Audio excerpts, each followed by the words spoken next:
kabajamtootaa fi hordoftoota maatii mootii miidiyaa baga gara chaanaalii kanaa dhuftan isiniin jedha. Guyyaa har'aa immoo sagantaa bareedaa tokko qabadhee isinii dhiyaadhee jira.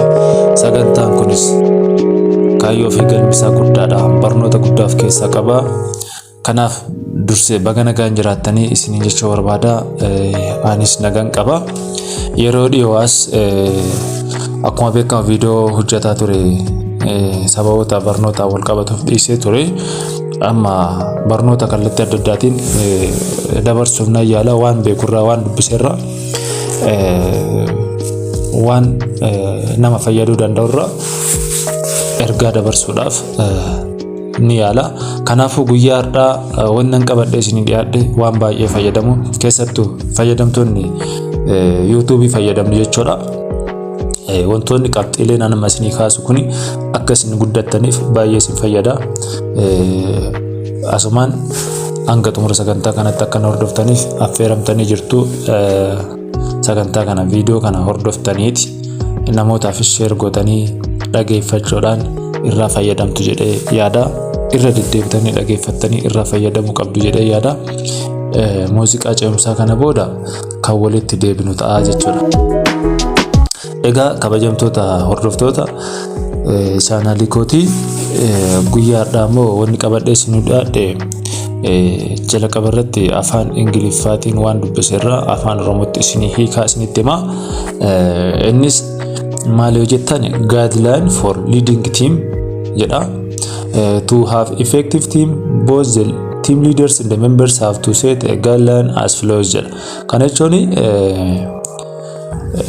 qajeeltawwan gareen tokko ittiin hoogganamu milkaa'uudhaaf wantoonni armaan gadii kun miseensa sanaaf barbaachisaadha jedha. Egaa wantoonni armaan gadii miseensa garee tokko keessatti hirmaatuuf yookiin hirmaachisaa yookiin abbaa garee isaaniifis wantoonni armaan gadii kunniin baay'ee murteessaadhaa fi guddina nuti YouTube keessatti miseensa garee ijaaranneeti yaada keenya walii qoodnuuf baay'ee murteessaadha. Wantoonni shanii kun baay'ee murteessaadha jechuudha. Miti garee YouTube qofas miti akkasuma immoo miidiyaa pilaatfoormii keessattis wantoota kana fayyadamnaan baay'ee murteessaadha. Itti fayyadamuu qabna. Kallattiimaan gara qabxii keenyatti darbina. Egaa qajeeltawwan yookiin gaadilaaniin gareen tokko ittiin hoogganamu yookiin ittiin guddachuu danda'u tokkoffaarra kan jiruu fi inni ijoon maalidha? Clarifying team goals jedhan. Kana jechuun akkuma maqaan isaa ibsu karoora ifaa garee sana hammatu, garee sana bu'uura godhate, garee sana madaalu, kaayyoof galma qabaachuun baay'ee murteessaadha jechuudha.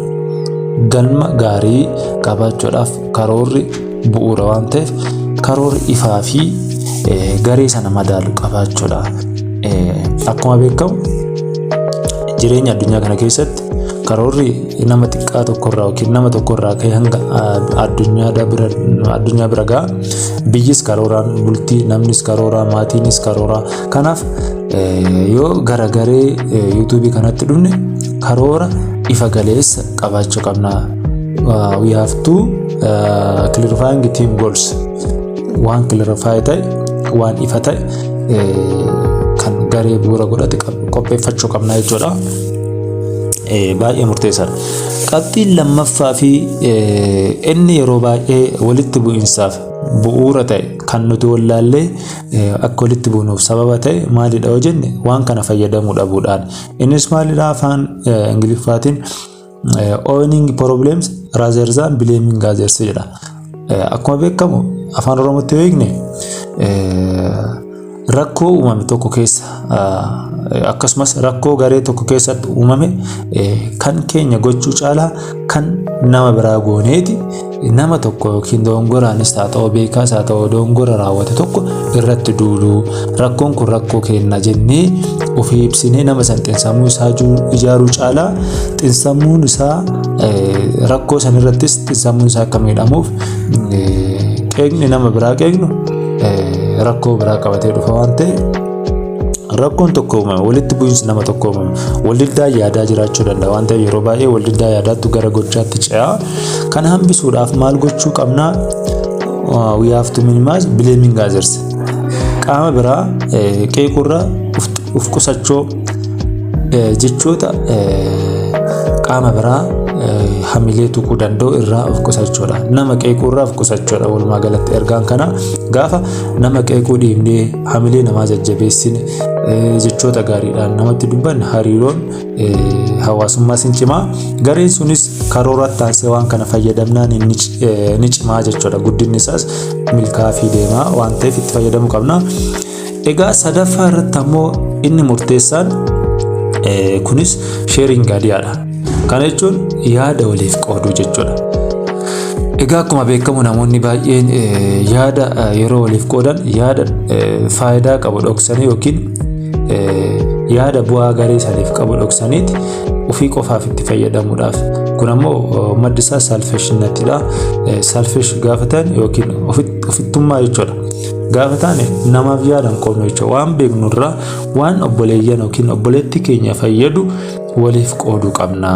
Inni kun galma gahiinsa keenyaaf baay'ee murteessaadha waan jedhu kaasuu fi waliif yaada qooduu qabna. Yaada dhoksaa gochuu hin qabne jechuudha. Wanni nuti waan garee ciitiin goonee marannu walitti bu'iinsa fida waan ta'e waliin marachuu kana soo ta'e kana jennee qabachuu qabna. Wantoonni akka ciitii qabataman ammoo jira. Yeroo yaada waliif qoodnu yaada bakka lamatti qooduu qabna. Yaada garee keessatti dubbannuu fi yaada namoota lamaa biratti dubbannuu fi adda baasuun murteessaadha jechuudha.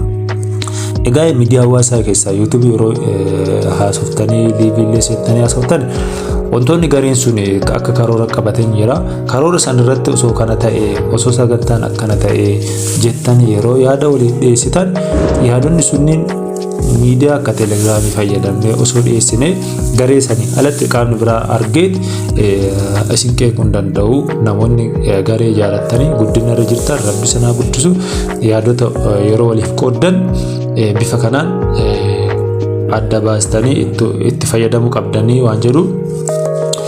Inni arfaffaa fi murteessaan maalidha? Walitti dhufeenya keenyaafis baay'ee murteessaadha. Listening to and showing respect for others. Kana jechuun baay'ee murteessaadha. Listening jechuun namoonni yeroo baay'ee hin dhaga'u malee waliin dhageeffatanii maal jechuu kana jechuun listening and hearing is very different, half different because yoo listening jenne cognitive higher ordinary dha. Sammuu kennaan waan san concentrate goonee xiyyeeffannoo itti kennine kan dhageeffannutu dhageeffachuu jedhama. Listening isa kana. Hearing jechuun namoonni naannoo keenyatti wantootuma sagalee konkolaataa, sagalee simbiraa, sagalee wantoota adda addaa dhageenye hearing jedhama. Dhagahuu jechuudha. Dhagahuu jechuu fi dhageeffachuun gargar. Kanaafuu yeroo dhageeffannu nama saniif kabaja qabaachuu keenya argisiisa jechuudha.